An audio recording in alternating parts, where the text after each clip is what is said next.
Presiden Prabowo Subianto secara resmi menerima undangan untuk mengunjungi Federasi Rusia pada pekan ini.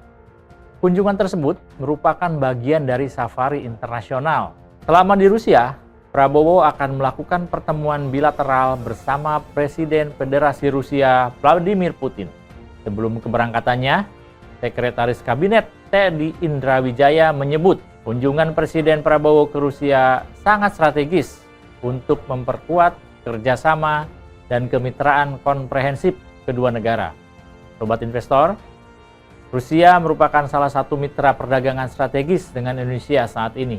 Apalagi berdasarkan dari data Badan Pusat Statistik dan mitra dagang Rusia, volume perdagangan antara Indonesia dan Rusia telah meningkat hingga 80% selama 5 tahun terakhir. Pada 2024, nilai perdagangan dua arah telah menembus 4,3 miliar dolar Amerika Serikat. Sebelumnya, pada 2023, nilai ekspor Indonesia ke Rusia tercatat sebesar 912,9 juta dolar Amerika Serikat. Sedangkan pada Januari 2025, nilai perdagangan telah mencapai 403,6 juta dolar Amerika Serikat. Jika dihitung dari Januari hingga April 2025, Indonesia telah mengimpor lebih dari 500.000 ton bahan bakar minyak dari Rusia dan lebih dari 50.000 ton nafta. Kunjungan ini setidaknya juga meningkatkan peluang untuk membangun kerjasama Free Trade Area atau FTA antara kedua negara.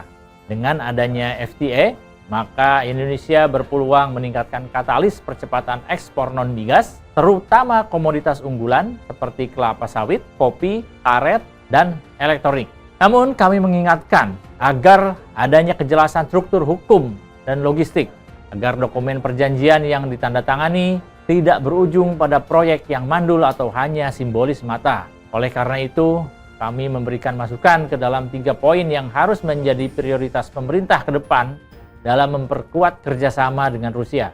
Pertama, soal kepastian terhadap regulasi perdagangan dan insentif investasi. Kemudian yang kedua, diversifikasi produk ekspor agar tidak hanya tergantung pada sektor komoditas. Dan yang ketiga, penguatan diplomasi ekonomi yang tidak mengganggu hubungan Indonesia dengan negara lain, khususnya mitra barat dan kawasan regional.